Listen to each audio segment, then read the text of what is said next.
ုံဘုံတို့အဲ့လိုဆုံးပါတခါကြီးဖျက်ရှင်ကတိတ်ပြီးတော့ဒေါင်းစေးတယ်ပေါ့နော်ဒေါင်းစေးတယ်အစစရရအဆင်ပြေတယ်ပေါ့နော်အဆင်ပြေတယ်အဲ့တော့ဘုန်းကြီးတို့ကလည်းဘယ်အတွက်အလူခံတာလဲဆိုသာသနာတော်အတွက်အဲ့လိုသာသနာတော်အတွက်လို့အလူခံလိုက်တဲ့တပြိုင်နဲ့နံပါတ်1လက်လာဘောပေါ်မှာတွေ့တာတက်မြင့်တဲ့လောဘကင်းတယ်ငါ့ကိုလှူတာမဟုတ်တဲ့ကြောင့်ငါကကင်းနေတယ်အဲ့လိုလောဘအတ္တကင်းနေတဲ့အတွက်ကြောင့်ဘုံဘုံတို့တဏ္ဍာမှာလည်းဖြူစင်တယ်အဲ့လိုဖြူစင်တန်ရှင်းတဲ့ပုဂ္ဂိုလ်ကိုလှူဒန်းလိုက်တဲ့အတွက်ကြောင့်ပို့ပြီးအကျိုးများတယ်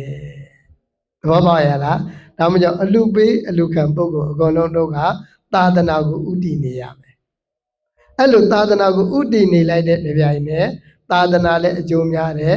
ဘုံဘုံတို့သာသနာဝန်ထမ်းရှင်ရန်တွေလည်းချမ်းသာတယ်အလူပေးတဲ့ဒကာကြီးတွေဒကာမကြီးလည်းချမ်းသာတယ်အဲ့လိုချမ်းသာဖို့အတွက်နှစ်ဦးနှစ်ဖက်လုံးကဘာဖြစ်ရမှာလဲဆိုရင်စိတ်ဓာတ်တွေကြည်လင်တန်ရှင်းနေရမယ်စိတ်ဓာတ်တွေဖြူစင်နေရမယ်စိတ်ဓာတ်တွေမြင့်မားနေရမယ်စိတ်ဓာတ်တွေဖြူစင်တန်ရှင်းဖို့စိတ်ဓာတ်တွေကြည်လင်တန်ရှင်းနေဖို့စိတ်ဓာတ်တွေမြင့်မားဖို့ဆိုရင်ဘာလို့ကိလေသာဝေးနေရမယ်ကိလေသာကင်းနေရမယ်ပေါ့ခုဆိုတခါကြီးလို့ဆိုလို့ရှိရင်ဒါဒီချိန်လေးပြောတာနော်လူချင်းတက်မဲ့တဲ့လောဘကင်းနေတယ်မကျင်တဲ့ဒေါသကင်းနေတယ်ဒီပေါ်မှာတွေ့တာတက်မဲ့တဲ့လောဘဆွတ်လွတ်နိုင်တယ်တခါကြီးတို့ဒကမကြီးတို့ဒီပေါ်မှာတွေ့တာတက်မဲ့တဲ့လောဘမဆွတ်လွတ်နိုင်ဘူးအလူပဲမြောက်ပါမလဲဒါတွေကပုထုဇဉ်လူသားတို့၏အကြိုက်တွေလေဒါတွေကြောင့်လူတွေလိန်ညာနေကြတာလေဒါတွေကြောင့်လူကြီးတယောက်နဲ့